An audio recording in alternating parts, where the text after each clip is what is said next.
ఒకసారి Bharatiya Janata party version తీసుకుందాం.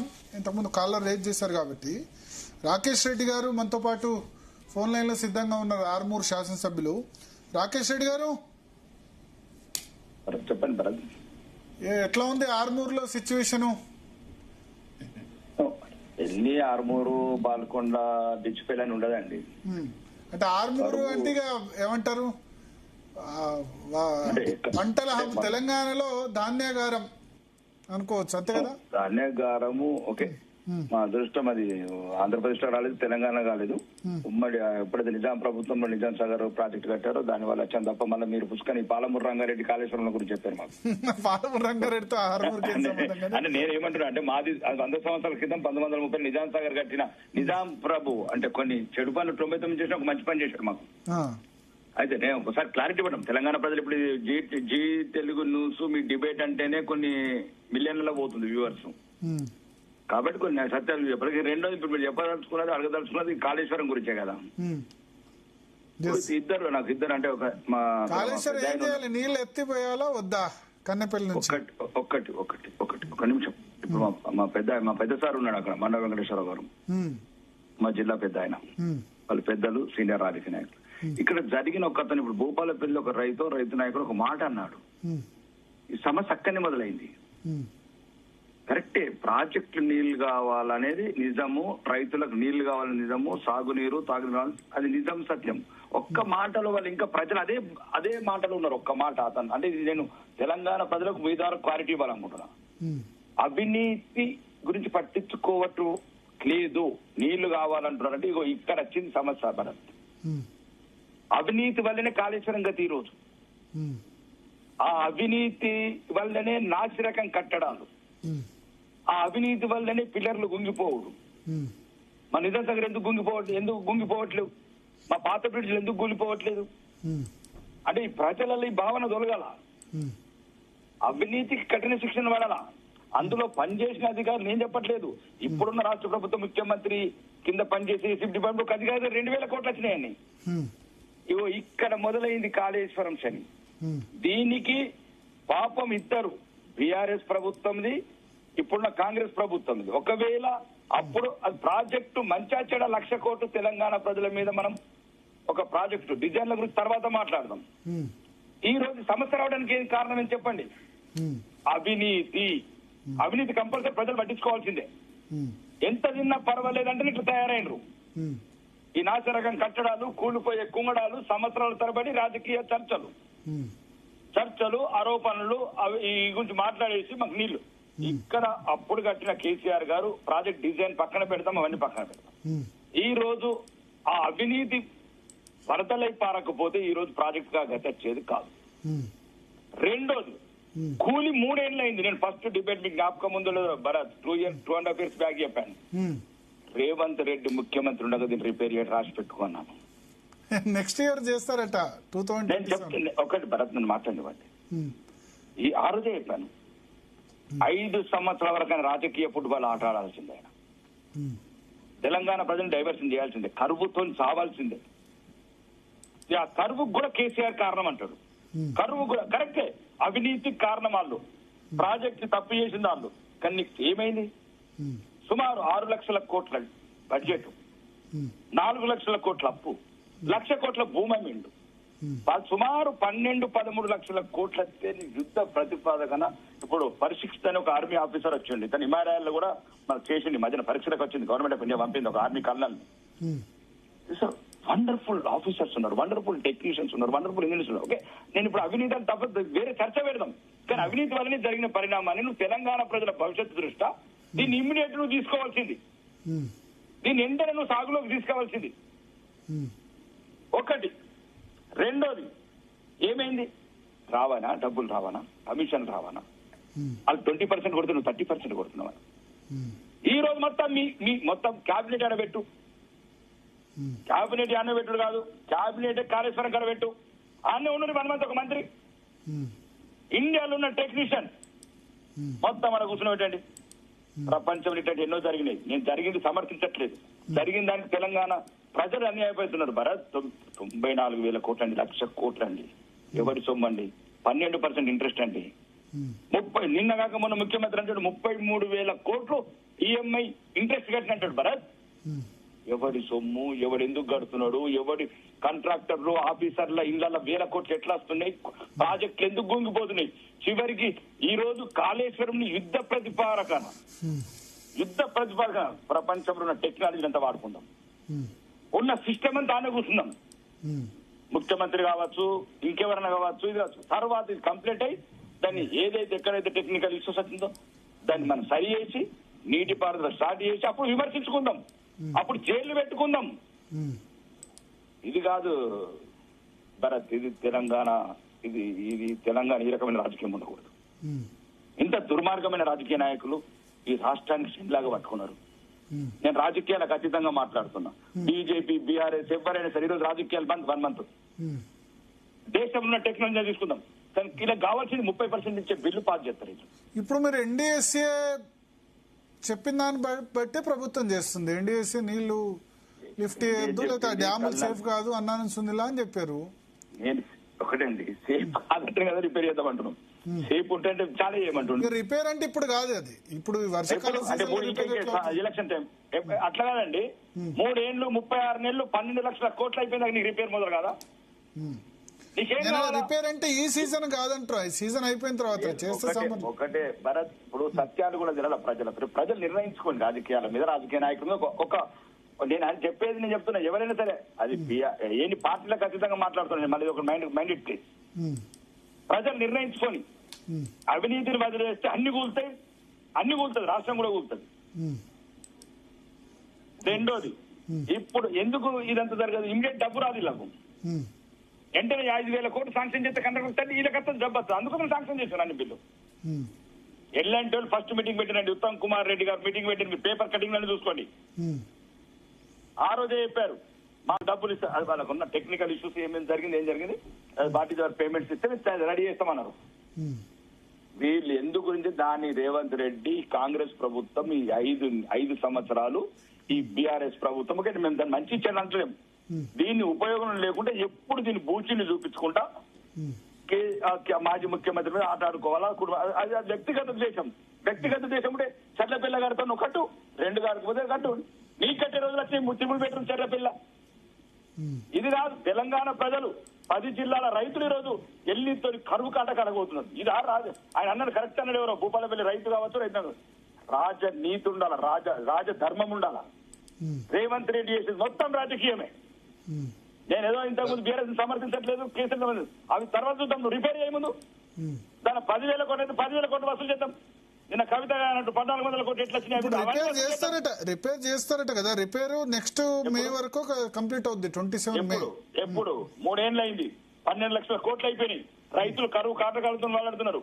రైతులు మొత్తం అర్థనాదాలు చేస్తున్నారండి. 12 లక్షల కోట్లు 12 లక్షల కోట్లు బడ్జెట్ అంటారా? ఇప్పుడు మాకు 3 ఏళ్ళ కలిపి బడ్జెట్ అని చెప్తున్నారు. బడ్జెట్ అప్పు భూములు అమ్మినాయి. ఓకే. ఇవన్నీ నువ్వు ఈ 12 లక్షల కోట్లు నేను 70 అంటలేను. ఎస్టిమేషన్ ఎల్ఎండి ఫస్ట్ రిపోర్ట్ ఇచ్చింది.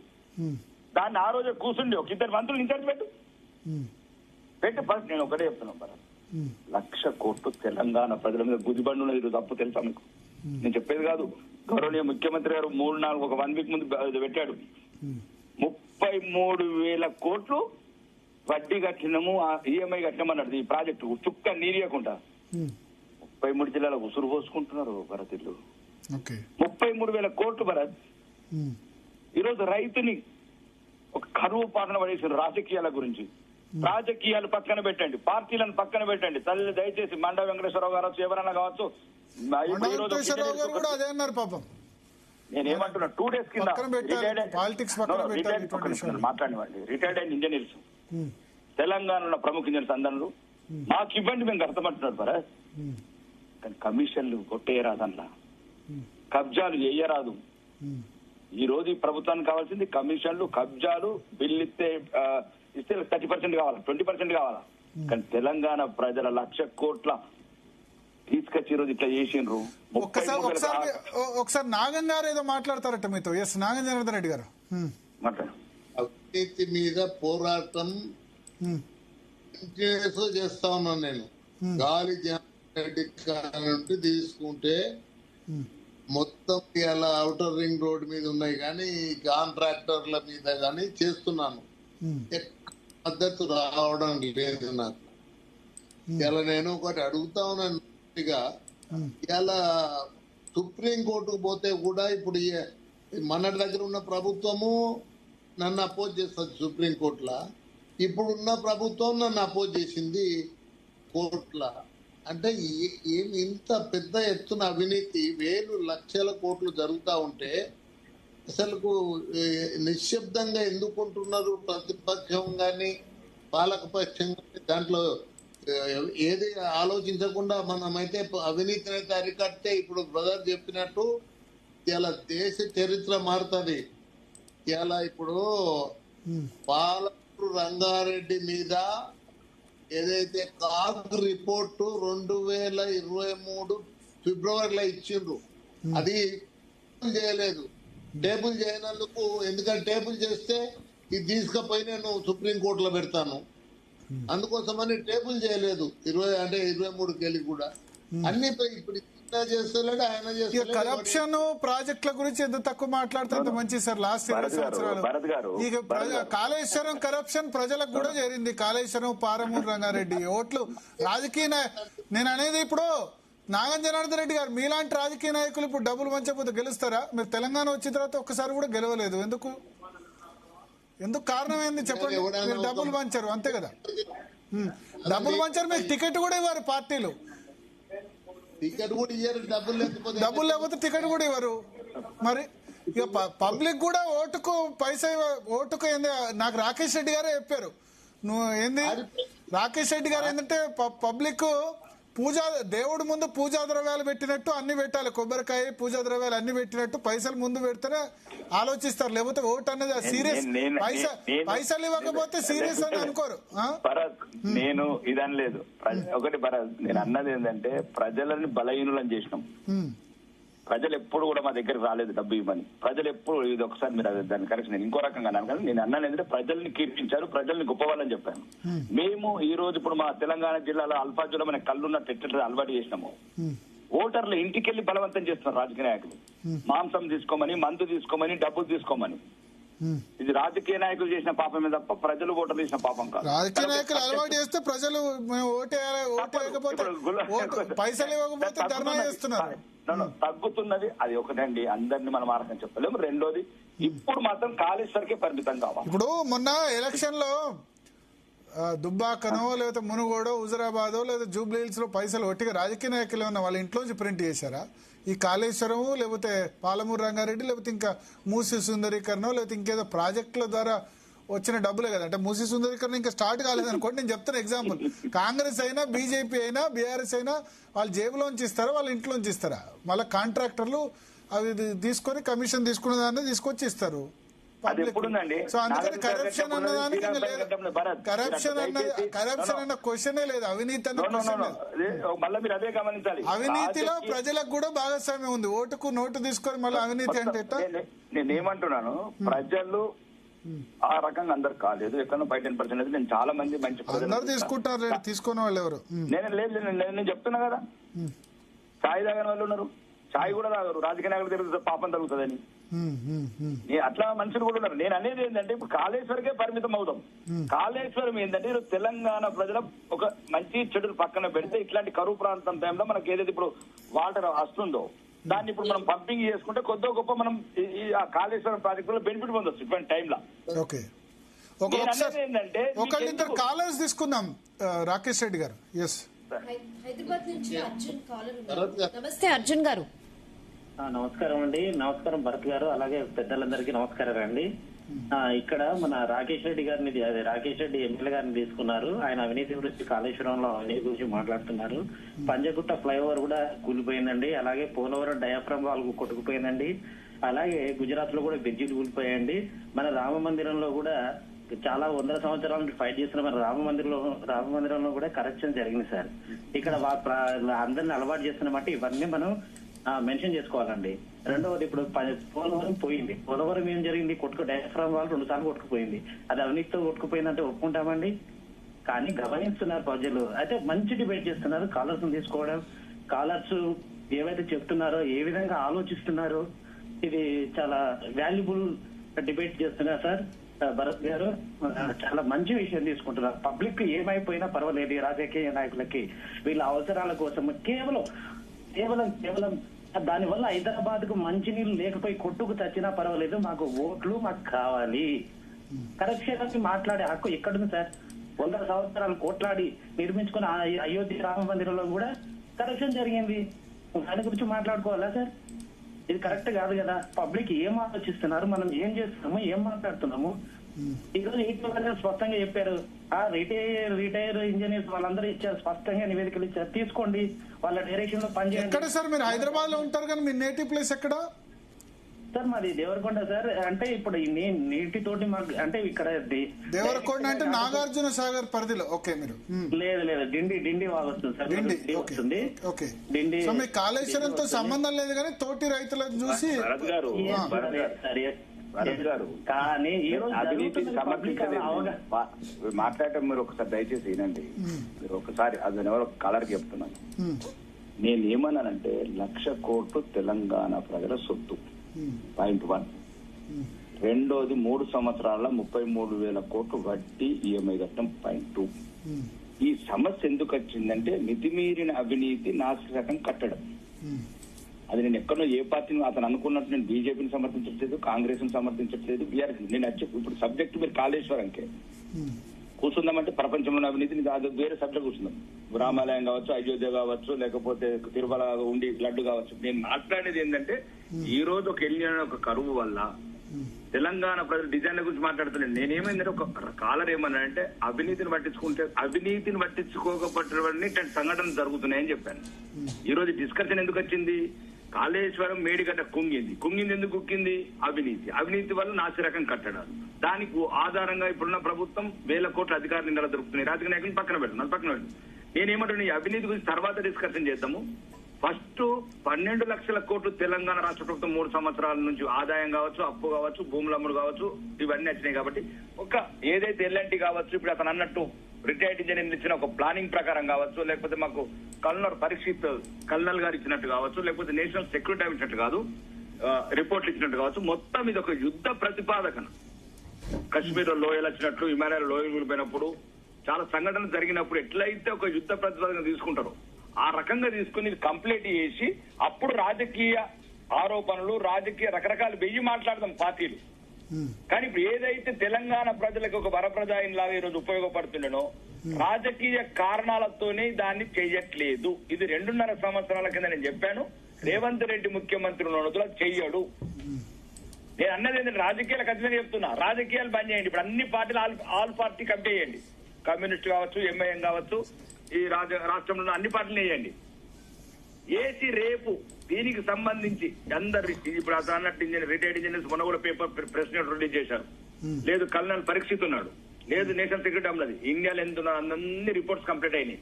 అందరి సహాయకారం తీసుకుందాం, అందరు హెల్ప్ తీసుకుందాం. పార్టీలు ఈ పార్టీ ఆ పార్టీ లేదు. ఓన్లీ ఇప్పుడు మనకు కావాల్సింది కాళేశ్వరం ఉపయోగంలోకి రావాలి ఇమీడియట్లీ. 1,00,000 కోట్లు, ఒక 5,000 10,000 కోట్ల ఎన్నైనా సరే అందరు ఆల్ పార్టీ మెంబర్స్ పెట్టి ఒక నిపుణులైన ఇంజనీర్ బృందం పెట్టి ఫస్ట్ దాన్ని వాడుకలోకి తీసుకొచ్చి దాన్ని ఏ రకంగా ఉపయోగం తీసుకొచ్చి ఇట్లాంటి కరువు ప్రాంతం టైంలో రైతులకు అన్నట్లు రైతులు పశువులు చనిపోవడం మొదలు పెడుతున్నాయండి. తాగునీరు లేక మనుషులు తాగుతారు, అక్కడ ఇక్కడ దొరుకుతున్నాయి. పశువులకు తాగునీరు దొరకలేదు. ఇప్పుడు సాగునీరు పొలాలన్నీ ఎండిపోతున్నాయి. నిజమే, మాకు కూడా ఒక ప్రజాప్రతినిధిగా ఒక బాధ అనిపిస్తుంది. కానీ ఇప్పుడు ఇవన్నీ మనం అవినీతి ఆరోపణలు, రాజకీయ ఆరోపణలు చేసుకునే బదులు ఇవన్నీ అద్దంటున్నా. నేను ఇప్పుడు జరిగింది అక్కడి నుంచి మొదలైంది కాబట్టి ఇతను రాజకీయం గురించి వాడుకుంటున్నాడు కాబట్టి ఇద్దరు 2 పార్టీలు 2 వ్యక్తులు మాజీ ముఖ్యమంత్రి వల్ల కాళేశ్వరం ఉపయోగంలోకి వస్తలేదు. కాళేశ్వరం తెలంగాణ ప్రజల కన్నీళ్లు దూడతలేదు. ఇది ఒక స్వచ్ఛమైన నిజాయితీగా కమిటీలు, ఇంజనీర్లు, సీనియర్ రాజకీయ నాయకులు, రిటైర్డ్ రాజకీయ నాయకులు, ఎన్జిఓస్ అందరూ కమిటీకి ఏర్పడి అవసరమైతే విత్ ఇన్ షార్ట్ టైమ్ లో దాన్ని ఉపయోగం తీసుకురావచ్చు. వాటర్ మళ్ళా ప్రజలకు ఉపయోగపడ్డాక రాజకీయ చర్చలు, ఆరోపణలు ప్రజలు ఎన్నైనా చేసుకుందాం. ప్రపంచంలో ఉన్న, దేశంలో ఉన్న అన్ని ఇన్వెస్టిగేషన్స్ పెట్టుకుందాం. అది సబ్జెక్ట్ డిఫరెంట్.